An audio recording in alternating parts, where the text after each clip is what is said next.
नमस्ते। बीना किचन में आप लोगों को हार्दिक स्वागत है और उम्मीद करती हूँ आप अच्छे होंगे, सुरक्षित हों।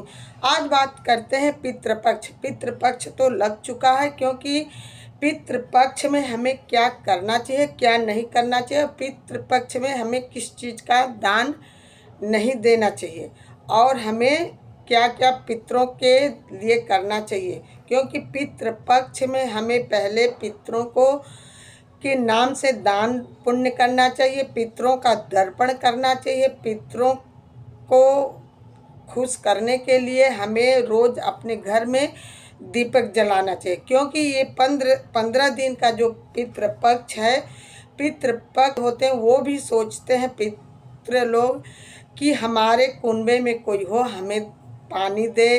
पितृपक्ष में पितृ लोग स्वर्ग लोक से धरती लोक में आते हैं और वो अपने कुनबे में आते हैं कि कोई कुनबे में हमें पानी दे और हमें भोजन कराए। क्योंकि पितरों को पितरों के नियमित से यदि हम भोजन अपने रसोई घर में साफ सुथरा बना करके निकाल के रखते हैं पितरों के लिए, तो पितृ लोग खुश होते हैं, वो भोजन करके जाते हैं। भोजन करते नहीं, भोजन की सुगंध लेकर के वो तृप्त होते हैं, तो आशीर्वाद देते हैं कि हमारे कुनबे में बढ़ोतरी हो और हमारे कुल खानदान में आगे लोग बढ़ें। तो इसलिए पितरों को खुश करना ज़रूरी होता, क्योंकि ये पितृ 15 दिन का है। इस पितृ पक्ष में हमें पितरों को अच्छी तरह से खुले आसमान में एक पीतल की थाली में पानी और गंगा जल डाल करके पितरों को पानी दिया जाता है। पैती पहन करके, कुश का पैती होता, पहन करके पितरों को पानी दिया जाता है, क्योंकि पितृ को सीधे मिलता है। पितृ पानी पीकर तृप्त होते हैं।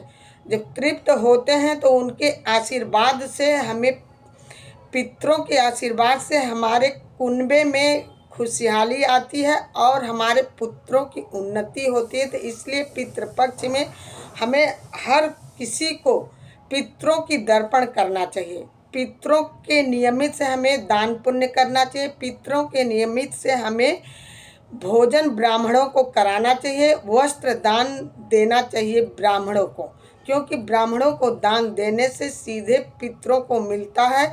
और दाना कौओं को रोटी देने से पितरों को सीधे मिलता है।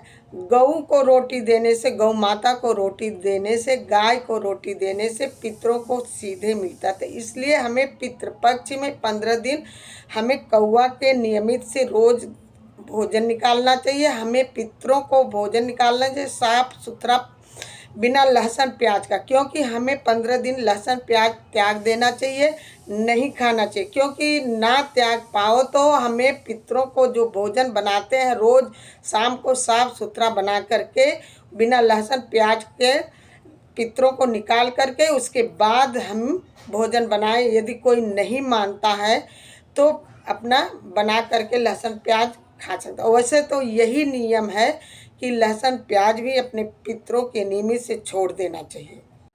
पितृपक्ष में हमें फटे पुराने कपड़ों का दान नहीं करना चाहिए। दान करें तो नए कपड़ों का दान ब्राह्मण को करना चाहिए।